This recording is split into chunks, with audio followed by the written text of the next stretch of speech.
Occasionally on the podcast, we delve into the world of work, seeing how the kind of deep reflections and wisdom that we explore here can influence and change not only how we work, but the workplaces themselves.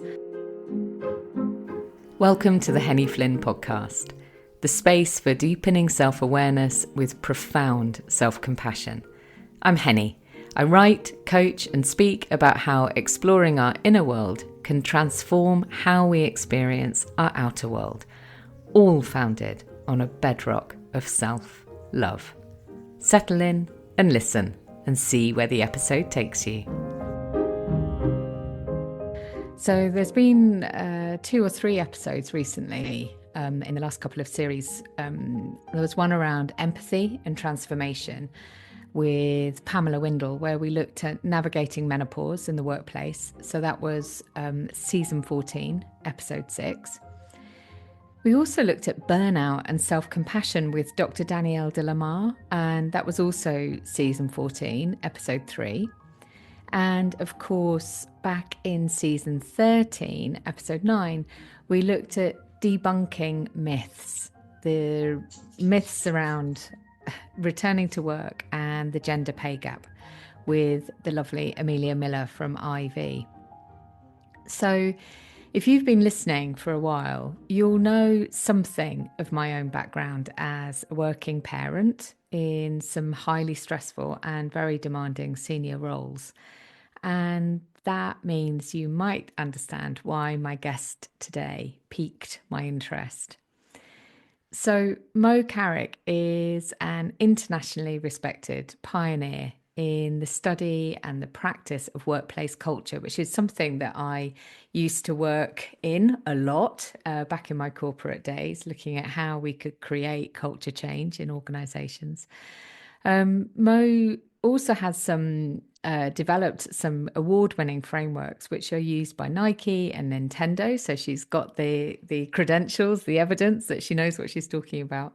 And she's also completed 3 TEDx talks, which is, I'm going to confess here, is something on my bucket list, actually, to do one of those. So I'm just putting that out into the universe. And according to Glennon Doyle, she of We Can Do Hard Things, Moe Carrick is helping to change the toxic paradigm of the mothering myth at work. Now, that's a pretty big description. It's a pretty big introduction. And I am really looking forward to speaking with Moe, partly because there is a story that I hope she's going to share. And in fact, I may ask her to share it right at the top of the conversation, where she talks about building an ambitious gingerbread house that ended up collapsing.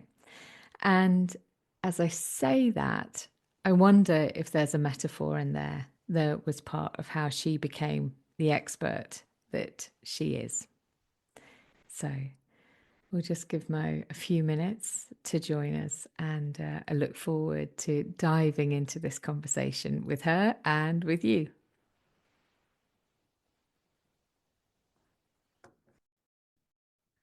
So Moe, how delicious, how delightful to have you here. I know it's taken us a couple of goes to actually make this happen, so it feels even better that we're both sat here. Yes, thank you for your persistence, and it's just delightful to be here with you. Yeah, wonderful. So I have given a little bit of an intro. I've shared a little bit about your background and the fact that you are a thrice TEDx speaker. And I did say I am putting out into the universe. That is one of my little things that I've got a little list of like something I'd like to do. So I really honor that. But one of the things that I shared is that you have a story about making a gingerbread house, a very fancy gingerbread house, as far as I can tell. And it really felt to me that there was such a metaphor in there that might have informed part of how you've ended up doing what you're doing. So I would maybe slightly counterintuitively, I'd really love to kind of dive into that story and then see where that takes us. Oh my gosh, I love that you like caught that story and are remembering it because yes, it is a story that, stands with me. And I think it's a story that's particularly connected to my sense of myself and my role as a mother. I have three grown children and a grown stepson, and when they were little, I was a working mom, and I my income was primary in my family, and my kids were out of school where I was one of three working moms back then. The rest of them were all stayed home. And this was in the 90s. That seemed to be a trend at that time. It isn't so much a trend now for all the obvious economic reasons. But I so I was a busy consultant. I was trying to be a good mom, and I had also a legacy. My father was a creative, so there's for you, Henny. There's like multiple layers here. I'm sure for the gingerbread house because my dad was an architect. He Oh, was also an artist, and he was very poor. He was an architect at a time when he graduated from Harvard School of Design. He was a really good architect. He had some moments of fame, but then you began to be able to buy blueprints from Sunset Magazine at the grocery store, and architecture really dipped, and he kind of had struggled to recover, his equilibrium financially as an architect. But he was creative in everything he did. And so one of the things that he did for Christmas for several years in a row for us was, because he didn't really have much money to buy us things, is he would make us gingerbread houses. And there were three of us. My parents were divorced, so he always had to put these gingerbread houses in his car. My dad always drove a sports car. So we'd have like the Porsche with all the gingerbread houses in the back. And there would be one for each kid that was sort of unique. A log cabin, Frank Lloyd Wright house. Like, I mean, these were extraordinary gingerbread houses. He was not a baker, but he was a good architect. And one of them that I got was a gummy bear cathedral.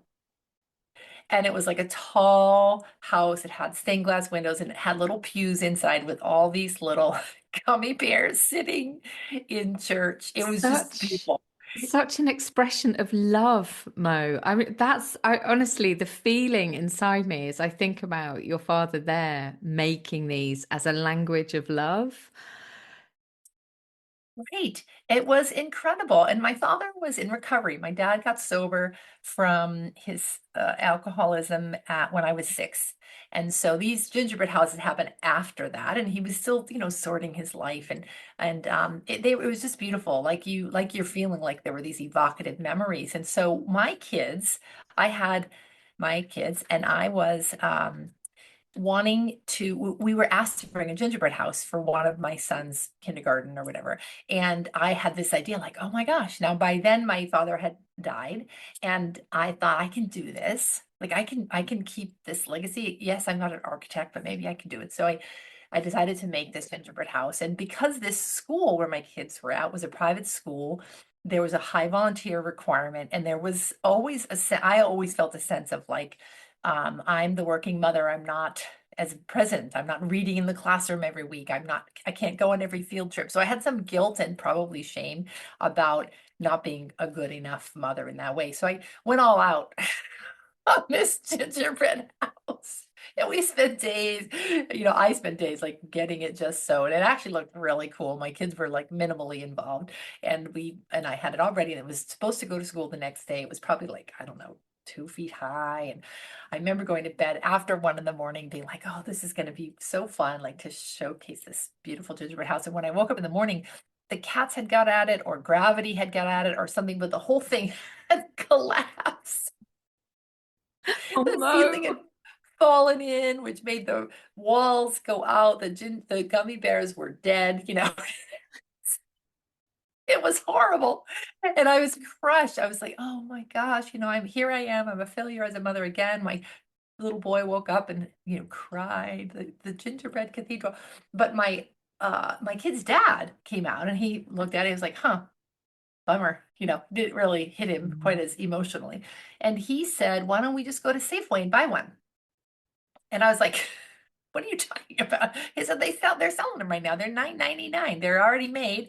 It's fine. Like we have to leave for school in 10 minutes. whatever.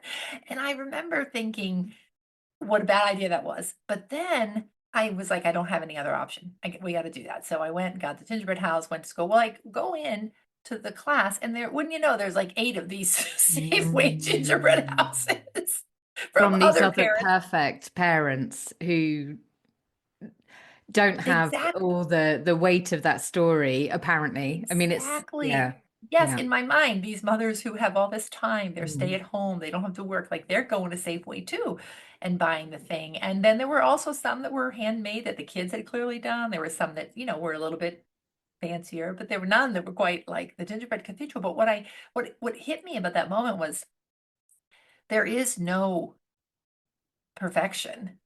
And it's good enough. The feeling I remember from that day, and I really do credit my kid's dad for helping me with this, was like, whatever it is you've got when you show up, it's enough. It's enough. And if what you have is the Safeway gingerbread house, then that's what you have. It's enough. And that's sort of how I try to live my life, and how I often find that I work with clients, and that I parent, and that I partner.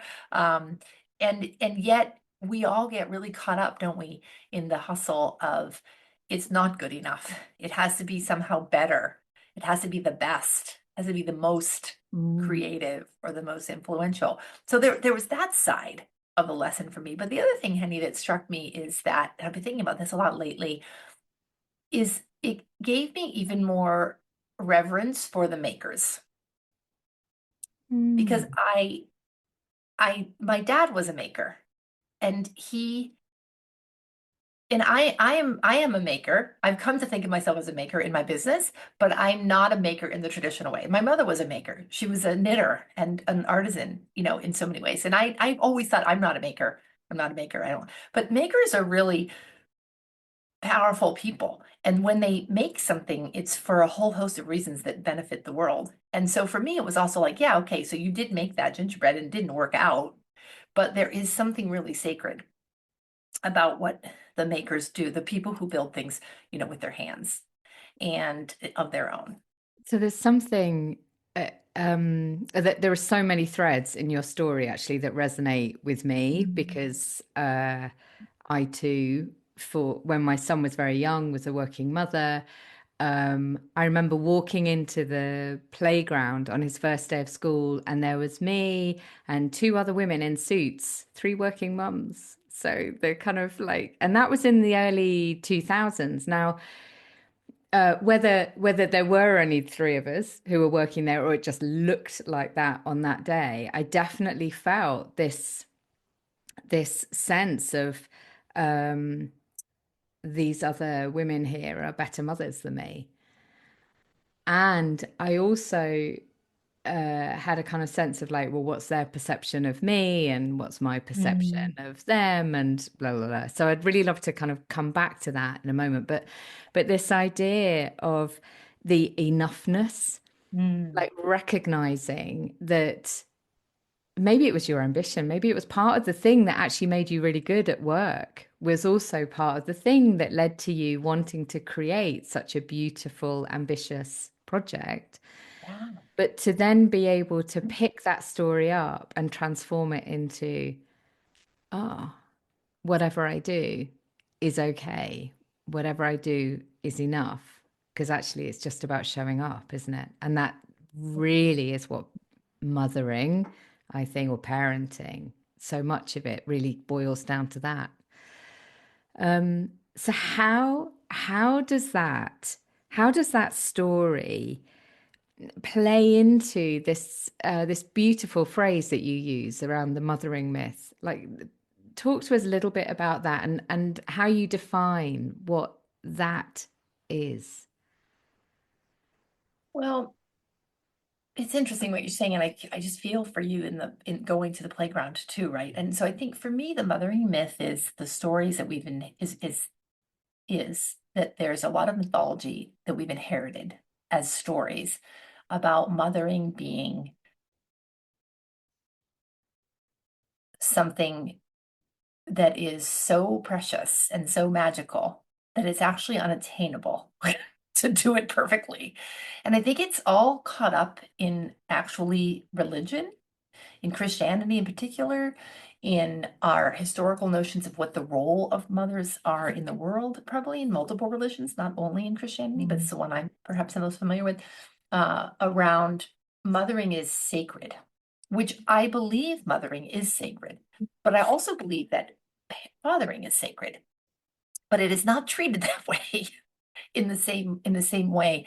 And so I think there's a risk when we make something sacred where it becomes not for mere mortals. It Mm. becomes something that is on a pedestal that we Mm. worship, but that isn't real. And it reminds me of so many other myths related to women in particular that are so harmful. I've been recently listening to a podcast about Marilyn Monroe. And I have been thinking about the myth of what, what she represented to society and how many myths there were around what is a sexual being, what is a beautiful woman, what do they do, what do they not do, And I think the same thing happens in this mothering myth. And I think how it plays out is that for many women, it leaves them feeling inadequate Mm. because they can't reach the myth. They are mere mortals. And so they end up feeling less than because she's the only one that can Mm. do it. Like we either have that or we are contributing to the world in other ways and feeling guilty because we're not that. I think there's also something here as well, Mo, about I suspect that that myth isn't only challenging, difficult, maybe I was going to say dangerous, actually. That was the word that came up. I mean, I Mm, think in terms of like identity, it probably is there is a facet of that which is a little bit risky. yeah. That I suspect that it's not um, purely that way for women who have had children, because that myth of the mother, if for whatever reason you have chosen not to have children, or biologically it's not available to you, or illness has meant that it's not been possible for you, or life circumstances have colluded to mean that it's just not been able, you've just not been able to, to participate in that experience, that also is really, really challenging. So I suspect this, this sort of concept, just sort of, getting inside this idea, this concept of the mothering myth as the kind of sacred on the pedestal, it's divisive in many ways. And like anything which is that is divisive, it obviously kind of separates out people Mhm, so that everyone ends mhm. up feeling isolated and like they're not doing it right. Yes. And how could I possibly attain that? I love that. Like, love what you're saying. I think it's really true. It makes it become, with a capital T, the most important thing that a woman can do, which is, for me, being a mother has been hugely significant in my life, and it probably is the most important thing. But there are other things women do, including you and I, that also matter hugely. And if someone is choosing or is not able to have children, that doesn't make them not able to contribute, in the world in ways that really, really matter. So I love what you're saying about how it can divide us. It also puts this inordinate pressure, I think, on mothers, or people who do choose or end up having mothers. It puts them an inordinate amount of pressure to attach themselves to the identity of their children, Mm. which is like if their children are successful, then they are successful. And children struggle as adults and as young children for all reasons that are all related to themselves. It's not only about the mother. So, yeah, there's lots of places where the myth itself can divide us and can harm us. I, I remember there was a book round about the time when I was pregnant with my son. So he's just turned 24, so a little while ago now, and I Mm, think things have changed to a degree. But there was a book that came out which was I don't know how she does it, was the title. mm, And it was essentially this kind of like you can have it all. You can be the phenomenal working mom. And I think also, oh, her name's just gone out of my head, but the Facebook, Oh uh, yes, Lean In, Sheryl that's Sandberg. it. That's it. Lean in. And then she actually retracted much of that, didn't she? I think, where she just said, Yes. I don't know what I was doing. I mean, she had a live-in nanny, several live-in nannies, as far as I could gather, so, and even she found that this concept of the mothering myth actually was not something that she could comfortably hold alongside her working persona. Yes, yes. I remember when Lean In came out, and it was such a, it was such a must read. And I remember reading it and kind of wanting to vomit in my own mouth. I was I like, "Are you kidding know. me? This is what we're supposed to do? We're supposed to lean in? Like how does that make sense?" And I think it leaves women feeling really conflicted about their desires, about their roles in the world, because in addition to parenting, there's lots of other really important problems that women want to engage in. And do we have to pick? And also, mothering doesn't last for our whole lives. It's a part of our lives. I mean, there's just so much complexity there, um, in our identities that we have to Hmm. I map just out. want to sort of pick up as well on what you said about the this sacred role of the father as well. That, and I would say there is the sacred role of all the participants in a child's life, in an individual's life.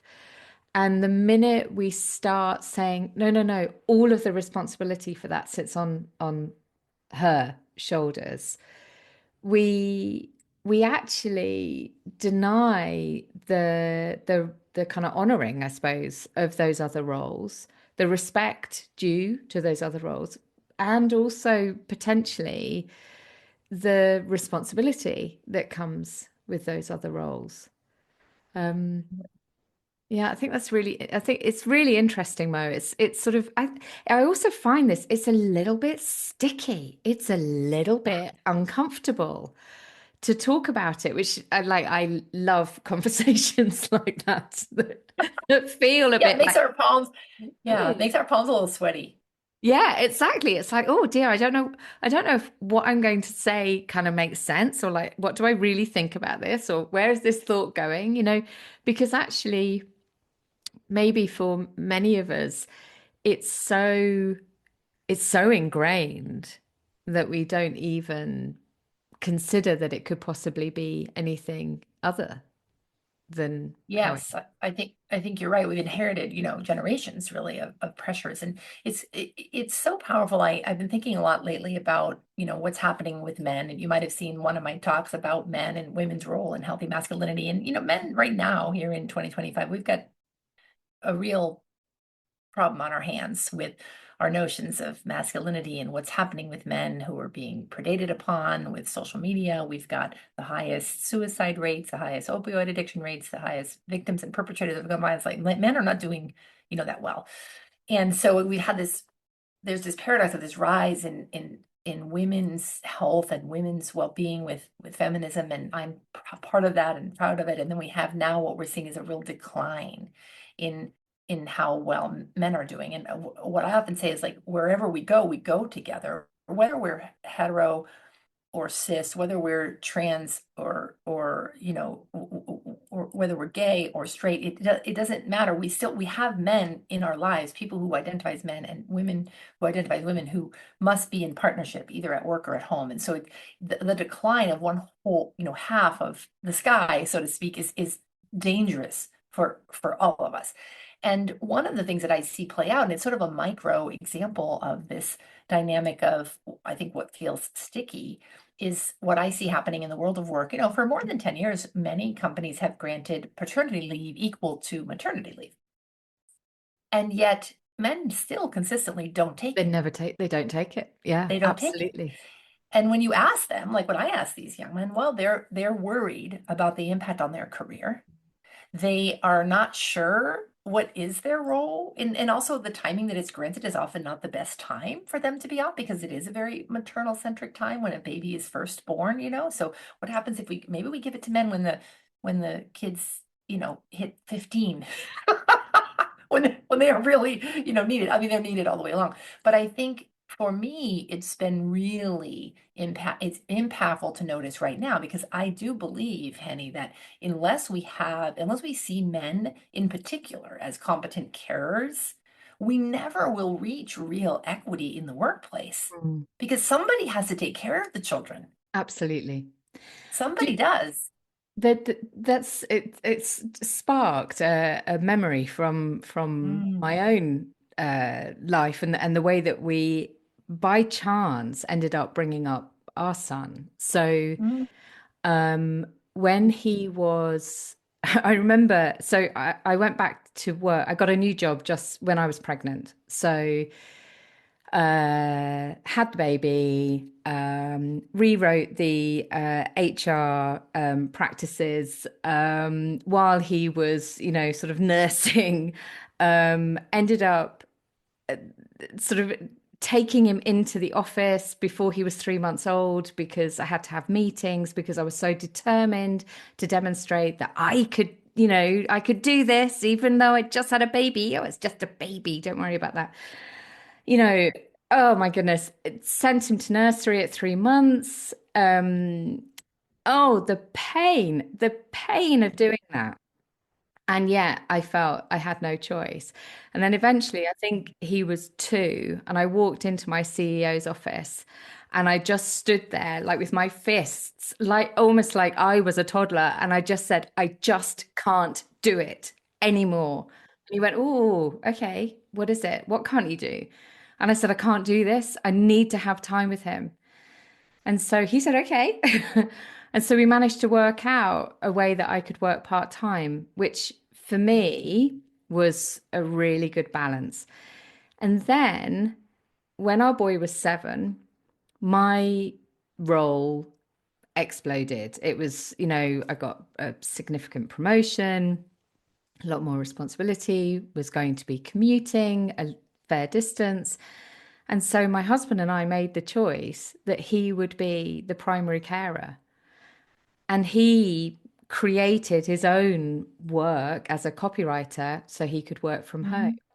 But it just happened that for us, that's how it worked. And I just listening to you there, I was just thinking, gosh, wouldn't it be incredible if actually that paternity leave became available when a child is still really needing and loving that like one-on-one time with their parent, and also we can see developmentally that actually it's really healthy to have a, a strong, a male figure there at that time, um, more of the Absolutely. time. And I love what you're saying and what a courageous conversation I'm sure that you and your partner had at that time around like something needs to shift here, And I think there's so much that's unspoken that's really, really hard to talk about. And one of them is financial contribution, and another one is ambition.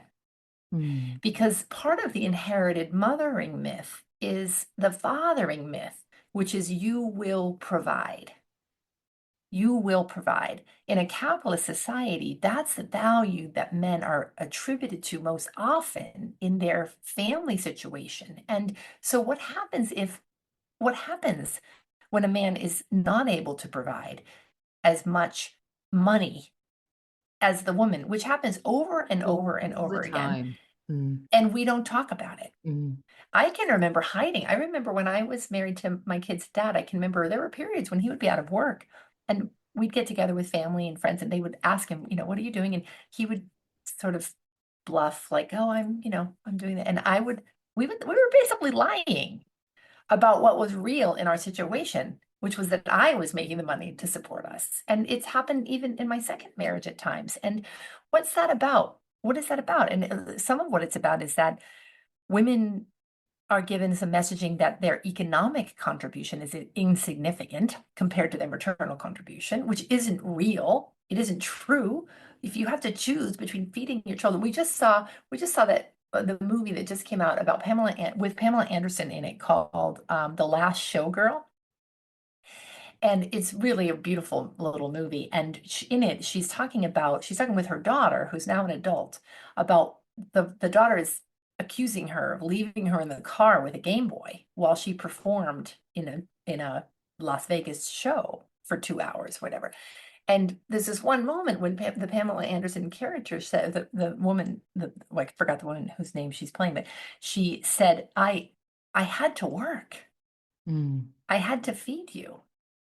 And that was the only way that I could do it. But that's insignificant. Like the fact that she was providing a home and food for that child is insignificant compared to the harm of like you left a child alone with a Game Boy while you worked, which is a decision that women have to wrestle with over and over and over again, given some of the problems we have with childcare. So for me, that gets all tangled up, the mothering myth with the stories we have about ambition and who should be the earner. And what I know from my male friends and my sons and my husband and my husband, my ex-husband, what I know from them is that they carry this burden of financial providing in a way that actually does not feel good. It's so hard for men to It butt is. up against those stories and It navigate them. is. It is so hard for them, and it's hard for us together to sort that out, you know. And Mm. like you, I was able to do part-time many different times, and I had a whole cacophony of nannies and ways to juggle it. But without somebody taking care of hearth and home and taking care of children as well, we can't really continue to grow the human race, so we have to sort of negotiate this. And we are in a capitalist society, so somebody also needs to make the money, which is Yes. really valuable and really feels good. And it's only recently for me that I've been able to step into like my pride of that. Like, oh, I got my kids through college. I bought this house. I have all that. It's only recently that I've been able to see that as success. I've usually hidden it. Yes. Oh, Mo. I mean, honestly, and the thing is that what gets in the way of that sense of kind of pride and like, okay, like I've been doing a good job. Not just in sense of like, the work, the paid work, but I've been doing a good job is are those stories that say, yeah, but you kind of missed out on stuff, or you didn't, you didn't sort of show up in the way that you think that other people would have done, or you didn't just um at one point I had this kind of idea. I left one of my sort of big kind of senior roles and announced I was only going to make jam and toffee and cakes, and I was going to be the perfect mother, which on reflection would have been the most terrible form of mothering imaginable. You wouldn't have had any teeth left. But I had this sort of idea that if I did that, then I would be enough. Then I would be doing a good job. But actually, like you, I can now look back on all those years and see, okay, we made the best choices that were available to us at the time. Yeah. And we did a good job. Yes. And it mattered. It mattered to our family structure. I was walking this weekend. I am friends with my ex-husband, and our kids are all grown, but we still talk, and we connect. And we were chatting about some things, and we were talking about um our our history and our learning together. We're both remarried, and one of our kids is the middle one is getting married this summer. So we're quite excited about that. And we have also another one of our sons has a partner who has a 10-year-old. So we become like instant grandparents of this 10-year-old. So there's like a lot of new things to sort of share on. Now, I also have my stepson has a new baby, so my husband and I are grandparents. So there's just a lot of new life, like flourishing, and that we're connecting on. But one of the things that we had to laugh about was the way that we parented was both the same and different after the divorce. And these stories I was telling him that these stories have started to leak out from my adult children about how things were when they were at dad's house. And in particular, it had to do with his cooking. But the stories, the way they tell them, are stories of joy. They are not stories of like we didn't get fed, Dad, they got fed. But apparently one of his habits was he had a meal plan that he had every week, then it was the same food every day for every week, week over week was the same thing. And they joke about, yeah, for 10 years, like Tuesday was mac and cheese night or, whatever the thing was. And so we were having a laugh about that. And he was like, that's the only way I could cope. Like I didn't have any idea because when we divorced and when we had shared custody, he became a primary parent in a way he never could when we were married. Because I took it all on. I took on all the financial load and I took on all the emotional heavy lifting and I took it all on. There was no room for anyone else to really parent. I mean, it's hard for me to say that, Henny, because I'm like, what was I thinking? What story was I telling myself about how I needed to do that? And so when we divorced and we had shared custody, all of a sudden I now had weeks when I could actually indulge my career and make even more money to help support us all. And also he got to do things like deal with snarly hair and pick out clothes and try to get a 2-year-old to put her tights on. No, not two, she was 6, to put her tights on and deal with a kid who's plagiarized at school. Like all of that now, he had to be front and center. And it changed him and it changed me and it was good for our kids because they got to see dad as primary parent and they got to see me as a primary income provider, you So, know. Um, so much wisdom in there, I think, Mo, about the significance. It's definitely something that comes up when I'm working uh, sometimes with clients, where actually, when we are in a position, whether it is conferred on us through our society, our culture, our family system, and we're taking on all of that responsibility, or our gender, we're taking on all of that responsibility. There is also choice in there to mm, hold on to all of that responsibility and to keep holding on to it. Now, that choice, for me, it often comes from a place of like desperately trying to create control in order to feel safe in the world. Like it's all a bit too much, and therefore I need to cling to it even tighter. But there is actually this beautiful opportunity here of being able to hand over some of this responsibility. And I think in our story, a bit like in yours, something happened where I I just couldn't do it. I was commuting 4 hours a day, and mm, sometimes wasn't even like was missing like the last train home and had to stay in a hotel, all that sort of thing. I had to trust Anton yeah, to parent, and that releasing then creates the opportunity for the other person to do it their way. yes, yes. To do it their way and also to honor the things that you were providing for the family Yeah. by what you were doing, the hardships, you were enduring. And I see this as, you're probably facing this too, Henny, with your son who's now 24, because our kids are similar. My youngest is 23, my oldest is 37. And what I'm watching is them navigating this now. And I'm watching them internalize and think through what is it that I'm going to do as couples and as, with their partners and on their own. What is the identity that's connected to earning? What is the identity that's connected to home and hearth and parenting in some instances? And how are they going to balance that? And one of the things that I've noticed is that without these kinds of discussions, it's really easy for patterns to get set that are quite destructive. And so an example, and it's interesting, so interesting talking to you because it sounds like you and I both had the experience of finding ourselves as the primary earner.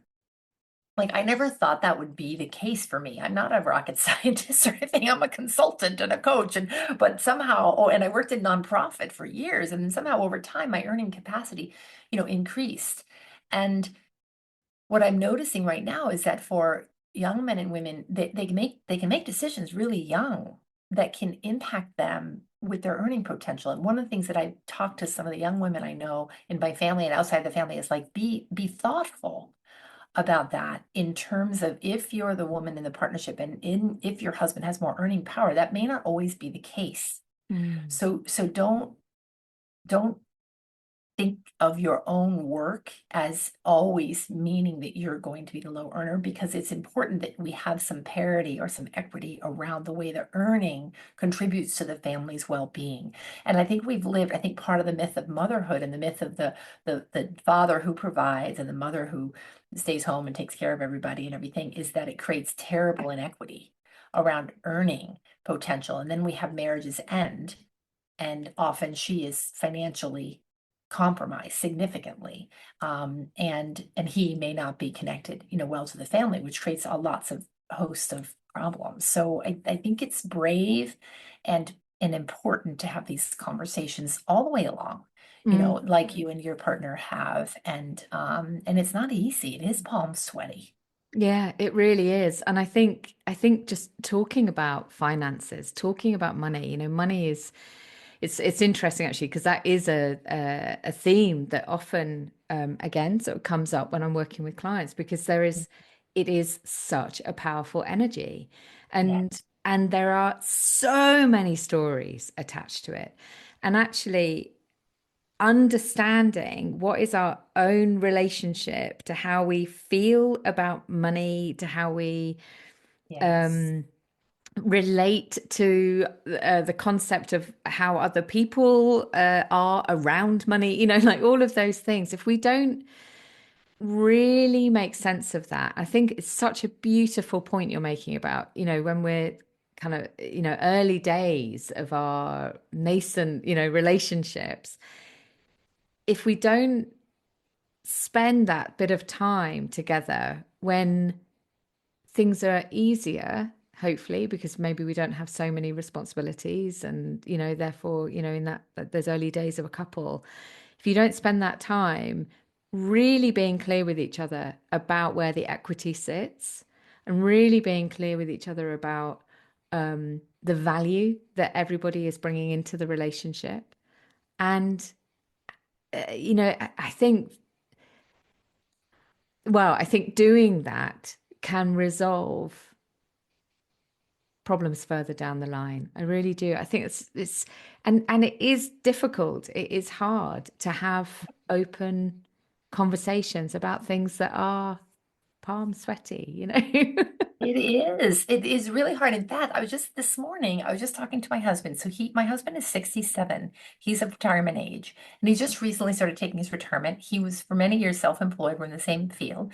And then he worked for an organization internally as chief consulting officer for years. When that ended, he hung up his own shingle, but he's in the diversity, equity, and inclusion space, which right now in this binary political world we're living in is almost a dead market, right? Tragically for a whole host of reasons here in the US. And so he's really looking at like what is it that he's going to do and what does it mean? He wants to contribute. He has so much to contribute in the world. So this morning we were talking about how all that contribution it can still happen, but it may be unpaid.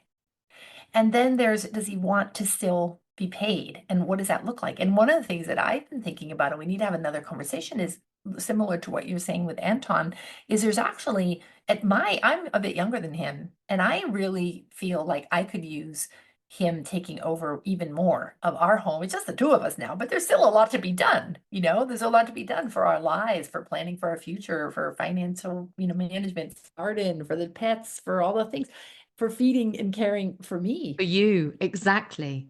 And I'm really sitting with like that is probably one of the conversations in our future around what if we shift these roles so that actually the need for you to generate income right now goes away. It's not actually a real need.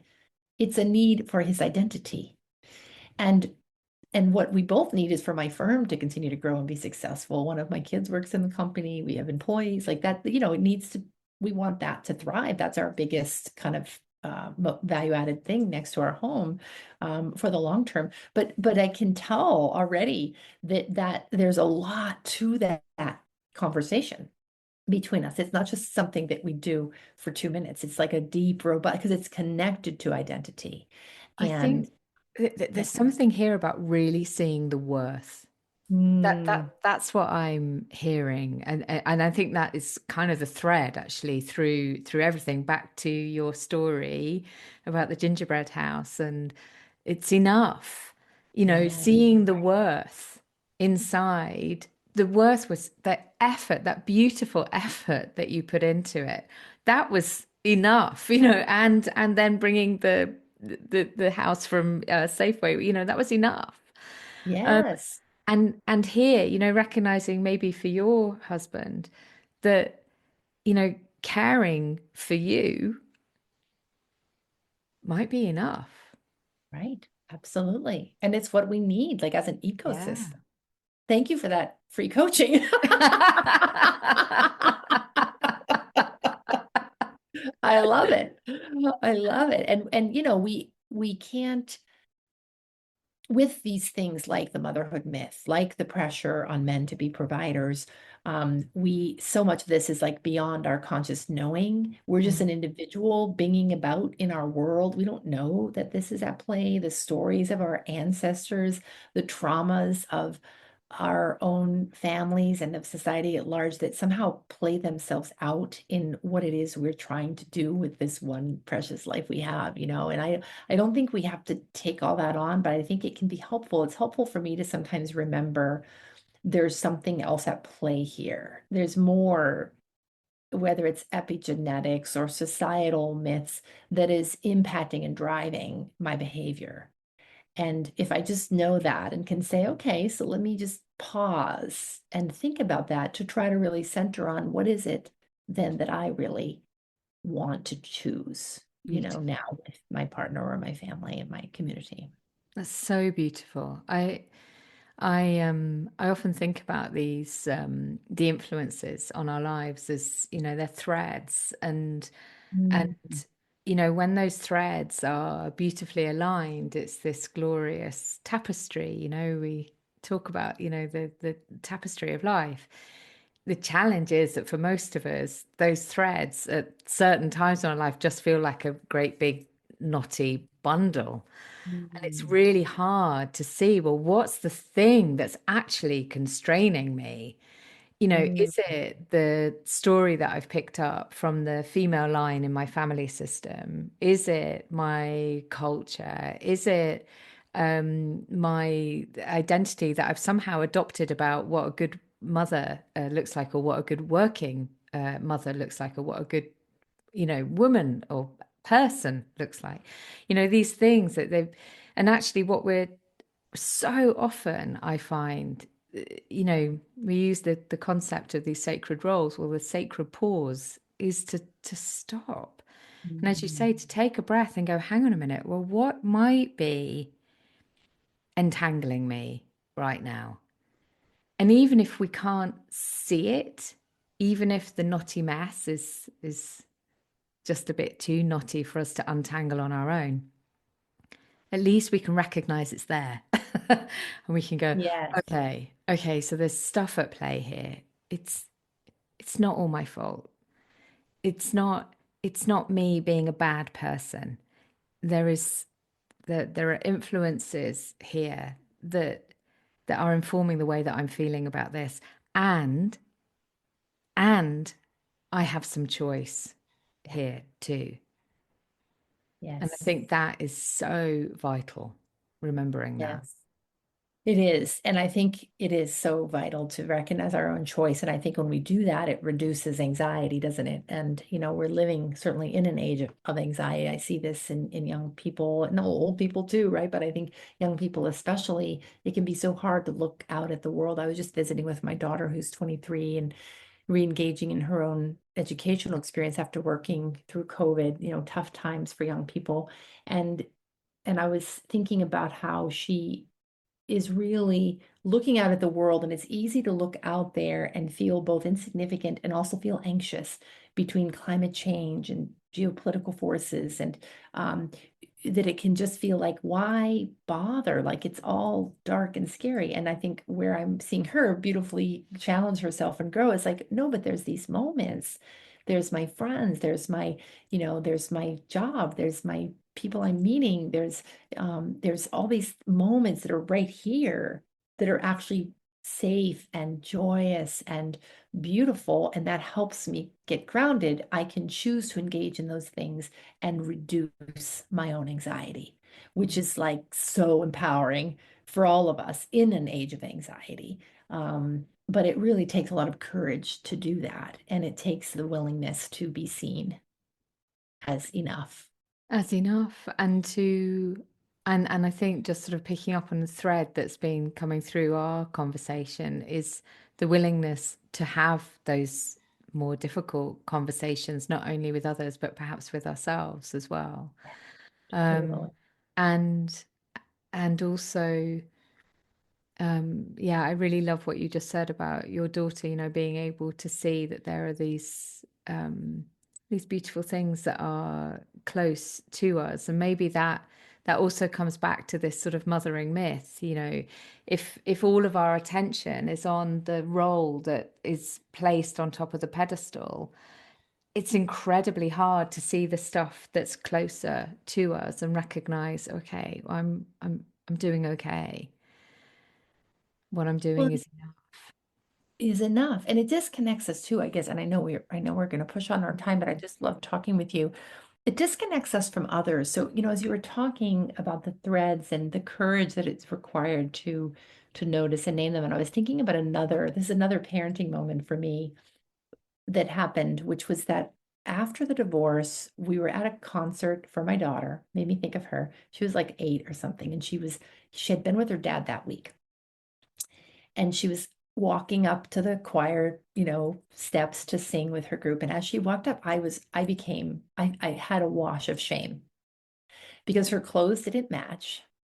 Her hair she has really curly hair, and her hair, it looked like a rat's nest. It was like all over the place, sticking up. She didn't match the other kids. It's like her uniform was not quite right. And I was sitting next to her dad, who had her that week.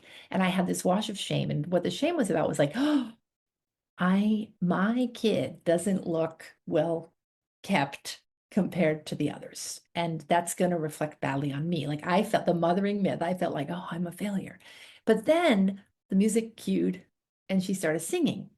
And I'll never forget her little face, like the joy of her little face. She just like, bah, like just began singing with this joy and hope and oh, they all did. And I was thinking, and in my mind, all of a sudden I have this insight. It matters not a hoot that her hair is messy. And or anything that her clothes match. And so at the end of the concert, I turned to her dad and I said, good job, because my kid had a very tender head and she hated putting her socks on. And he looked at me, and said, thank you. Can you teach me how to French braid? And also, how do you put tights on a 6-year-old who doesn't want the tights on? And I was like, oh man, we have those battles. I have those battles with this kid too. Like, this is challenging. And it was a moment for me of like, what is it that I'm getting snagged by in Oh, my life that doesn't matter? This kid is in joy and she's oh. happy. She's safe and she's well loved and she got there on time and she's singing and it's beautiful. Okay, her hair is hard to tame. That's because it's really hard to tame. And in the grand scheme of things, what will she remember? She will Right. remember standing on that step, singing her heart out. Yes. No one ever is going to remember the messy hair. And I think that that's for me, it's like that's the part of identity that that's the work of like what matters about what we're doing and who we are and what doesn't matter at all. And Brilliant. how can we separate those things to celebrate the things that really last and that matter. And it's good work if you can find it. Mm. I mean, that feels like such a beautiful sort of roundup, such a beautiful place to close. But I also just want to say, Mo, how gorgeous that you turned to him and you said, good job. That, my darling, that that's so beautiful because it would have been very easy to have held all of that experience just inside you and to not recognize what he actually achieved to get your daughter there on time. Totally. Even worse, I could have shamed him, right? Yeah, Which I'm sure I've done that at exactly. times too. I could have been like, how could you have her not have Yeah. her tights matched? Like, and I think for me, it was an insight of that is not the point. Like, and I know how hard it is to get her out the door matching. And, so good job. And also it eased up my own perfectionism of Yes. what I'm wasting energy on. And so, yes, it is. I felt good that I was able to see him and back away from the ledge of my own internalized critic, you I know. I think so much of this, I mean, so all of my work is founded in this, in how do we build self-compassion, and I can't Mm, believe I haven't mentioned the word once while we've been talking, but really fundamentally, that's what it's all been about. And yeah, and mm, this idea of like being able to hold ourselves, being able to mm, hold the stories that we're carrying, the people who shared the stories with us, and the people who are carrying different stories, being able to hold it all with compassion. And to your point, kind of recognizing, well, what really matters and what doesn't. And actually that's part of being an adult, I think. Really the true, deep, wise adult.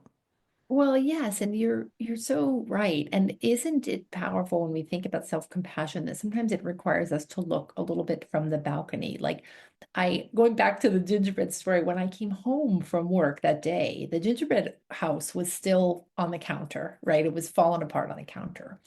But what filled me when I came into the house that day was lovely memories of making the thing and memories of my dad who showed me first how to make the thing. And my kids had all bolted candy on the thing. And we had had days of fun in the construction. And the cat was like licking the frosting on the counter. And I was like, even she is getting something lovely out of this thing. But because now I had a reframe of it, because I wasn't seeing it as a thing I needed to do perfectly, but instead it was a series of experiences with others that mattered, that had joy, and that I actually facilitated. And Beautiful. so that's that the being able to be on the balcony, even with myself, with self-compassion, opened up a lot of space for joy. And I think sometimes when we're in it, we can't we can't tap into that Mm. self-compassion.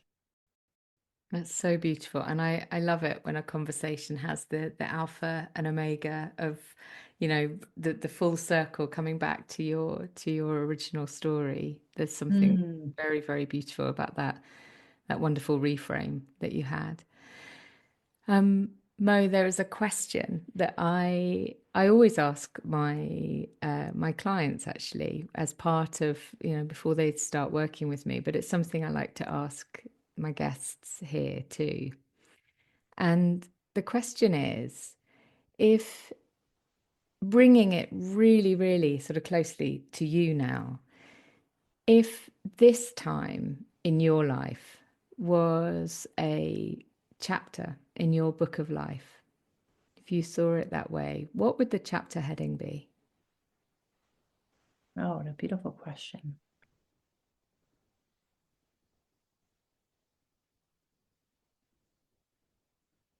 I think for me, the chapter of this stage of my life would probably be well done. Oh,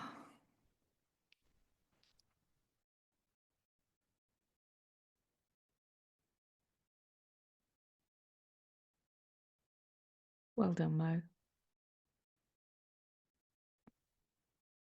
Thank you.